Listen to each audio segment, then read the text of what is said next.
Welcome to our 2022 Wildwood 24RL XL. Starting right in the back bumper here, if you just kind of reach in, pull that cap out of there. Inside that back bumper, you're going to find your sewer hose. Take note of those two ears in the adapter here. It's how I'll be hooking it up to your sewer system. And the hose itself, once fully extended, is about 20 feet long. Just keeping it stored in the bumper back here to help keep any sort of stench out of the unit, keep things that bit fresher. And then getting that cap back into place, it just kind of presses in there. And there you have it. In this corner, as well as in each corner of the trailer, you get these stabilizer jacks here. So all that they do is they just run down, contact the ground, give it another turn or so just to firm it up, and that'll get rid of any sort of bounce or sway that you see you got in the unit right now, just to keep things firm while you're out camping. Additional to that, you've got the JT strong arm here. So it just kind of has the two tubes there that telescope inside of each other. So you just want to make sure that that T handle's there, loosened off, allowing it to then telescope inside of each other. Once you've then got your stabilizer jack set in its position, you'll then tighten that down, and that'll just prevent any sort of forward and back movement. Kind of straight up from there, you're going to find your cable and satellite inlet. Coax cable plug into the respective ports, fires up at your TV location. Down the side of the unit, you get your power inlet here. So as you pop that open, you're going to find a little notch in the bottom corner there. It's going to line up with this notch here. Press those in together, little 1/8 turn will lock it into place, and you get the threaded collar in the back there to really lock it down. Following the cord back, you'll find a standard 30 amp end there. Most campsites will have that for you. You can just plug straight on in and you're good to go. We do also provide you with a 15 amp adapter, so if you're looking to plug in at home to charge your batteries or run your fridge, you got the power to do so. Kind of another step forward from there, we get your sewer system. So just kind of press on that cap and you can pop it on out of there. You see it's got all the same ears on it that your sewer hose had, so that'll attach the same way. You're just pressing it in, giving it the turn until it clicks in, and that's it locked into place. On the left, you get a black valve. On the right, you get a gray. So that gray valve is going to be controlling your gray tank. Gray tank is going to be filled from your sinks as well as your shower. Typically cleaner water, so you'll be dumping that last. Black valve here is going to be controlling your black tank. Black tank's filled from your toilet. Of course, it's going to be your dirtiest water, so you'll dump that first, just so that you can use that gray water to help flush it out. Up from there, you're going to find your exterior shower. So you'll get a key just like this guy here. You can stick it on in and open her up. So you get the standard 3-foot hose with the standard head, hot and cold water, so if the dog is out getting muddy, you can spray him off before he gets inside. Once you're done, just tuck the hose around the handles, stuff that head back in there, and lock it back down. Straight up from there, you're going to find a city water connection. So your water hose will just plug into here, turn on the water, and that'll pressurize the lines throughout the unit. Right beside it is a black tank flush. So you may notice over time, after having gone and dumped your black tank, your monitor panel is still reading 1/3 or 2/3, whatever it may be. Typically, it's just some debris inside of the tank hanging between the probes causing that misread. So what you'll do is just take your water hose and plug it into there, open up that black valve, turn on the water, and that'll flush out that tank, getting rid of any sort of debris that could have been causing that issue.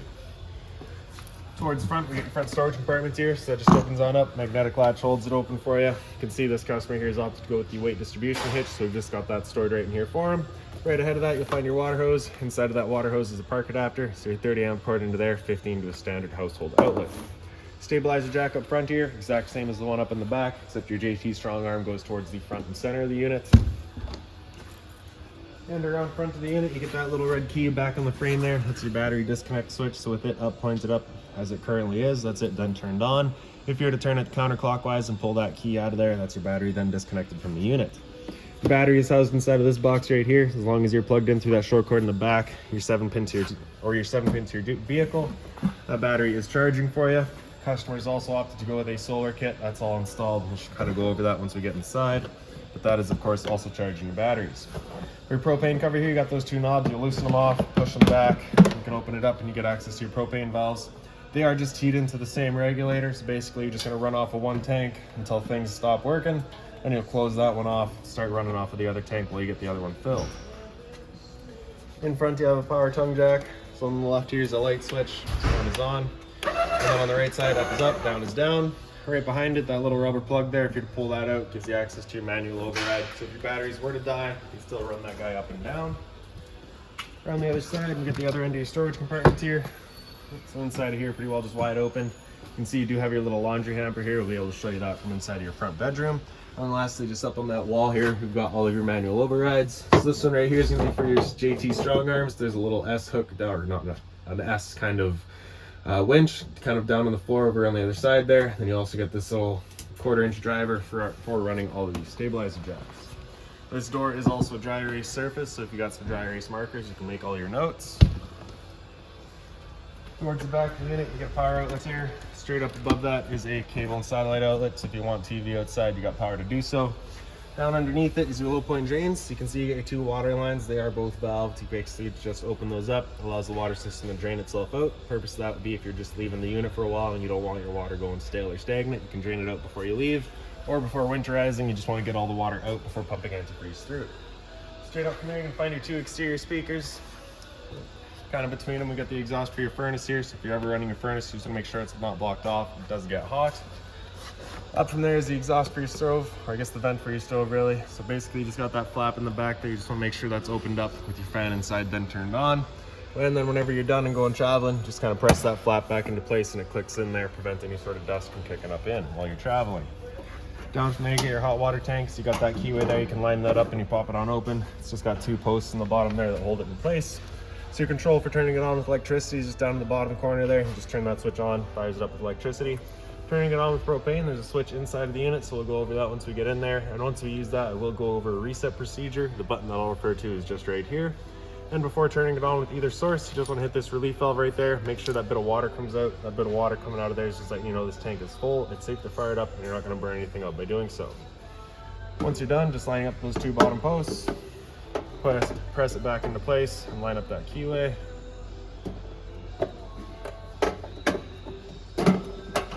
You can lock it back down. Right beside that's your fresh water tank fill. So you just pop that cap out of there, your water hose will plug into there, turn on the water, fills up your tank. The drain for that tank is straight down underneath it. You get this white gate valve there, you just pull that towards you and you can see it just drains itself out. And then around back of the unit, you get your spare tire back here. Straight up from there you'll find your 3 wired mounts for or observation camera. So if you're looking to install one of those, that's where it's going to be going. Now making our way inside of the unit, the door's just on a friction hinge, kind of sits wherever you leave it. Then your steps, pull that blue handle in towards the middle, then you can open it on. If you need to extend or retract your legs, you just get that little tab there, you can push that in, extend or retract as you need.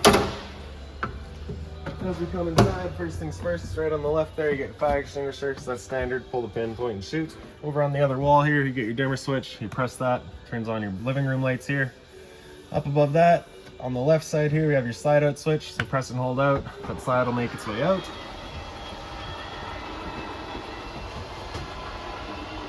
Once that slide's fully extended, you're going to hear a couple of whines from the motors and then they'll turn themselves off.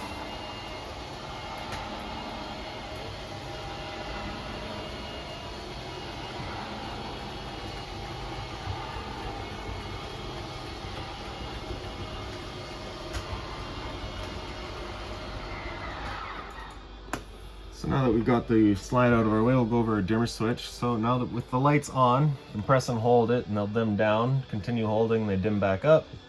Release at any point and they choose that light level. Just tapping it turns them on and off. Switch in the bottom right here is your awning switch. Press and hold out, the awning will make its way out. Once that awning's fully extended, we're gonna see a little white flap as well as a black metal tube. Once you see that, you're gonna want to stop. If you're continue extending, you can actually line itself up backwards, in which case the fabric will be underneath the tube, allowing it to then hold water, accelerating the growth of mold and mildew. So there's our flat, there's the tube, we'll stop right there. Now if it were to start raining, it's of course gonna hold some water, so what you can do is grab either arm, front or rear, just pull straight down on it, then you can see that changes the pitch of the awning out at the head, allowing water to then run off.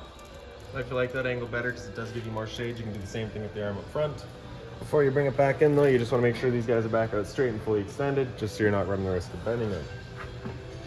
When we press and hold in, the awning will make its way back in. Again, you're just watching to make sure that your fabric is over top of the tube. Another thing to keep in mind with your awning is once you get up to about 15-20 kilometers an hour wind, it is catching all that wind, so again, you just want to bring it back in so you're not running the risk of bending your arms.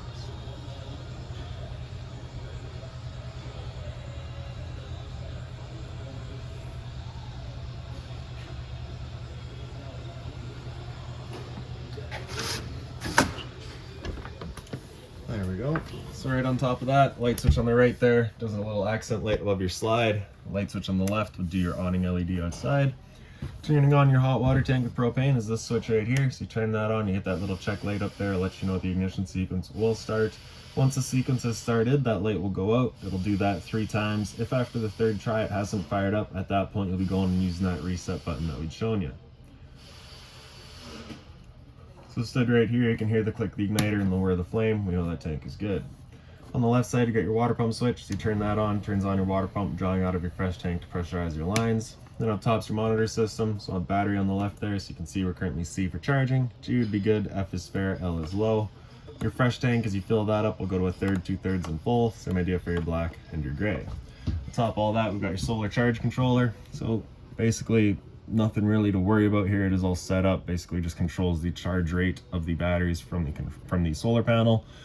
What you can do is hit B there, and you can kind of cycle through so you see what rate we're currently charging at. So we just brought the unit in from outside, so that solar panel is still going to be energized. So you can see you currently got that. Your battery is currently at 13.7 volts, which would be fully charged. If you were to change your battery down the road, so if you were to go from the wet style of battery that we currently have and switch it out to say an AGM or a gel style battery, you'll need to press and hold B to just kind of get into all your settings here. And then you'll see in the bottom there what currently says flooded. As you press B, it'll cycle through all of the different options.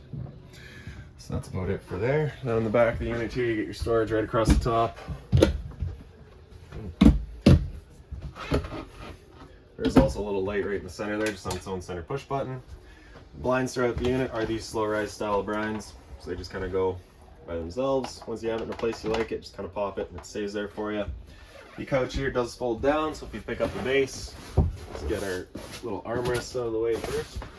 Pick up the base, it does fold right around. Once you're done picking up the base, you just kind of want to bring that back over with it. Storage on either end as well. As well as right underneath. Underneath, you do also get provided with the little storage bin there.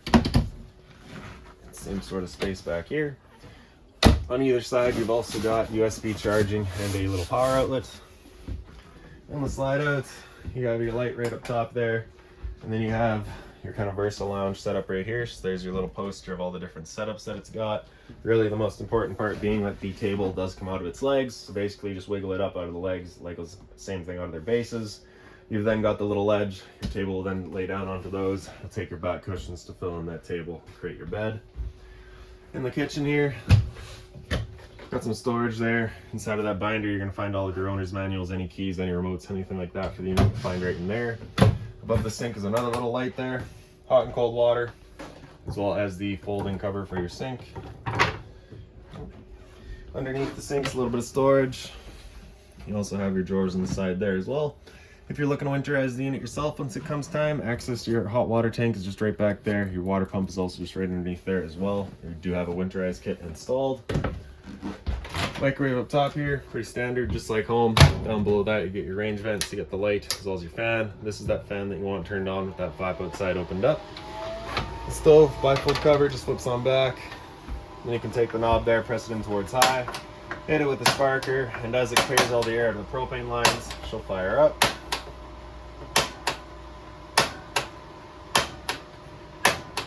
There we go. Once you're done, just turning them all back to off, letting the grate cool down, and then you can bring the cover back over them. For the oven, you're going to open that up. Knob on the right side there, you're going to press it in towards that pilot light, hit it with the sparker, and again, just as it clears the air out of the propane lines.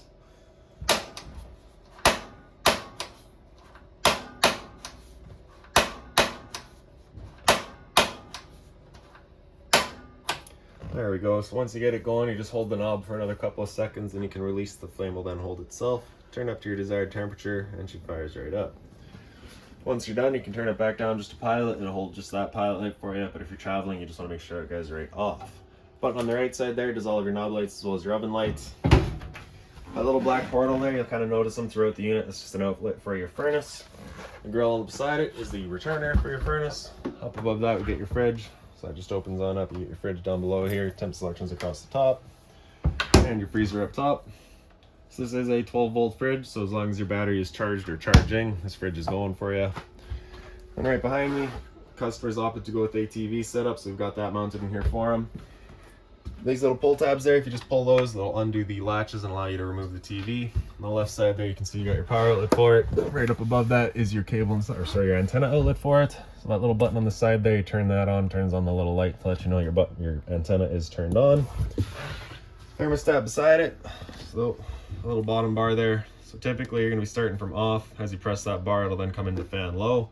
Fan low is just going to move some air around with the low fan, no cooling involved. Fan high, same idea, moving some air around, but with the high fan this time. After fan high, it'll come into cool high, so at this point it'll have the compressor cut in and out as needed, leaving the high fan on all the time. Cool low, we'll have the low fan on all the time with compressor in and out as needed for cooling. Cool low auto is where it becomes an on-demand system, so both the compressor and the fan will cut in and out as needed to give you your cooling. Temp selection is just going to be with your arrows there. Cool high auto, same idea, on-demand system, except now it'll use the high fan. With the air conditioner going, you basically have two different options. You can have these two louvers here closed, in which case we'll be using all of our ceiling ducting to move our air. Or you can open them up and it just dumps all of its air into the living room here. So when you first get out to your campsite, you want these open, cool off this area as quickly as possible, and you can start closing them off to move the air throughout. After cool high auto, if you hit that bar again, it comes down into heat, and I'll turn off the air conditioner, turn on your furnace. And like we said, your furnace is moving its air through all the little portals. First couple of times you run that furnace, you might get a little bit of a smell throughout the unit. It's just a new furnace smell and it will go away. Hit that bar again after heat, comes down into off, and then just turns it all off. Straight up from there, you're gonna find your smoke detector. Down underneath that on the left side, you get your stereo. So the power button there is gonna turn it on. Press that power button again, it just mutes it. You gotta press and hold to turn it off. Zone 1 is your inside set of speakers. Zone 2 is your outside set. AM, FM to get through all of your settings. USB right in the bottom there. Bluetooth, connect to your phone. Source will cycle through all your other sources. If you press and hold source, you can get into all of your settings. Remote for your TV just right down in here. Below that, we got your fireplace. The power button on the right there. Center right, you have that back illumination color. In the middle, you have the bottom illumination. Center left, you have your fan or your temp selections. You got your low and your high. Then on the left side, you have a timer of 30 minutes up to 9 hours. Once you're done, just the power button there, turn it back off. Down underneath that's your power converter. Press the top and center and she pops on open. You get all of your breakers in the middle here. Whenever a breaker breaks, it sits in the center, so just turn it off and then back on to reset it. And on the right side, you get all of your fuses. Whenever a fuse pops, you'll get a little red LED right beside it, letting you know exactly which one went. Right around the corner from there is your LP detector. Propane's heavier than air, it sits on the floor. That guy detects it and starts going off just like a smoke detector would. Travel latch, pull your sliding door here. Just gonna pull that out of the way. You can slide your door as you wish. Then into the bathroom. Light switches in the back corner there. Right beside it's your GFI protected outlets. Test on the bottom, reset on top. So if you ever have outlets that don't work, it's the first thing you should check. Medicine cabinet just opens on up. Everything comes out with it. That was the toilet paper dispenser. We just don't install that simply because location's personal preference. Notice that little metal tongue back there and this little elastic. That is your travel latch. Just kind of hold those in together. Hot and cold water at the sink. Bit of storage down below it. Just being mindful of your drains and your water lines. Then behind me is your little closet space, as well as your toilet. You're just going to flip that on open. You get your flusher on the right side there. And then for your shower, you get the standard head and hose, hot and cold water, and the sliding door. It does just magnetically latch, right? It also magnetically opens. And then some storage space here as well. Into the front bedroom. And the light switch is over on the right wall. So then you get your little closet space here. Customers opted to go with the carryout, so we just got that stored right in there for them. A little bit of closet space. You do have the CPAP access. You do have an outlet in here. It does see straight through. This right side right here was your laundry hamper. So that's what you can access from that outside storage compartment. Boxes for the TVs here. So if you're looking to pull them out for winter storage, you got somewhere to keep them. If you pick up the foot of your bed, you do get access to your storage compartment as well. The other TV's over on that left wall there. Right, so it is on a movable mount, so you can pull that up off the wall and kind of face it towards the bed if you like. Same sort of closet space with the CPAP access over here. And then lastly, I'll just go over your emergency exit here real quick.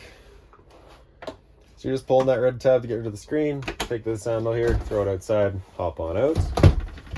And that is about it for this unit. So if you've got any other questions on it, please feel free to give us a call, 204-237-7272.